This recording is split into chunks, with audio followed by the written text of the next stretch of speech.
करणारे हे लोक हे बिंडोक आयोग चालवतात का काय असं मला वाटतं. संजय राऊत, असीम सरोदे किंवा उबाठाची सगळीच पाळलेली पोपट ही मीडियाच्या माईक समोर आपला एक वेगळाच खटला आणि मीच डिसिजन देणार अशा पद्धतीनं अर्ध्या हळकुंडानं पिवळं होऊन ते लोक अशा पद्धतीचा युक्तिवाद करतात.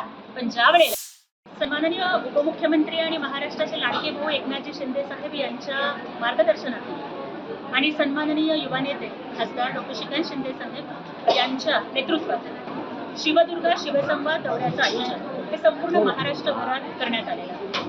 कारण हिंदू हृदय सम्राट शिवसेना प्रमुख बाळासाहेब ठाकरे हे शिवसेना महिला आघाडीच्या प्रत्येक कार्यकर्तीला रणरागिणी म्हणायचे. त्या रणरागिणीशी संवाद साधण्यासाठी, महिला आघाडी आणखी बळकट करण्यासाठी, महिला आघाडीला काम करण्यासाठी येणाऱ्या अडीअडचणी जाणून घेण्यासाठी आणि त्यानंतर संघटनात्मक पातळीवरती त्याची चर्चा करून महिला नेतृत्वाला आणखी सक्षम करण्यासाठी आणि महाराष्ट्राच्या राजकारणातला लाडक्या बहिणींचा आवाज बुलंद करण्यासाठी या शिवदुर्गा शिवसंवाद दौऱ्याचं आयोजन संपूर्ण महाराष्ट्रभरामध्ये करण्यात आलेलं आहे.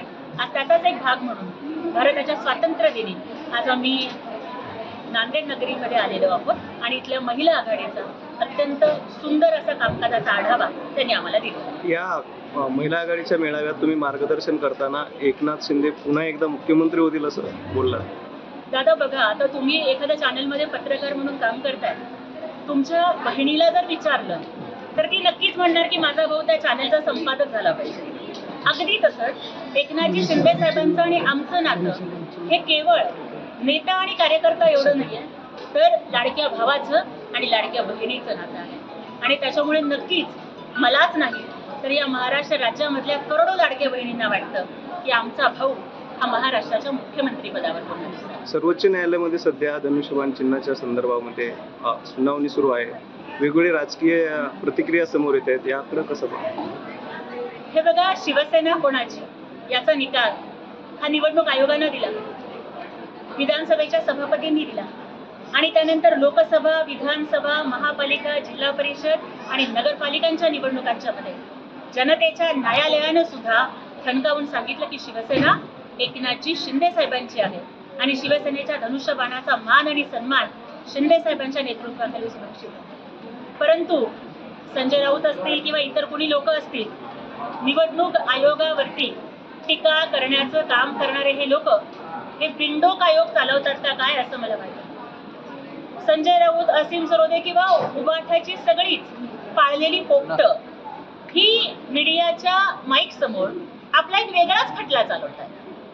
त्याच्यामध्ये मही जज, मही वकील, मेराही मुकदमा आणि मीच डिसिजन देणार अशा पद्धतीनं अर्ध्या हळकुंडानं पिवळं होऊन ते लोक अशा पद्धतीचा युक्तिवाद करतात. पण ज्या वेळेला आमचे वकील न्यायालयामध्ये युक्तिवाद करायला सुरुवात करतील तेव्हा त्या सगळ्यांचे दात घशात घालतील आणि शिवसेना ही एकनाथजी शिंदे साहेबांचीच असणार आहे. धनुष्यबाण हा शिंदे साहेबांच्याच मनगटामध्ये सुरक्षित आहे, याचा आम्हाला पूर्ण विश्वास आहे.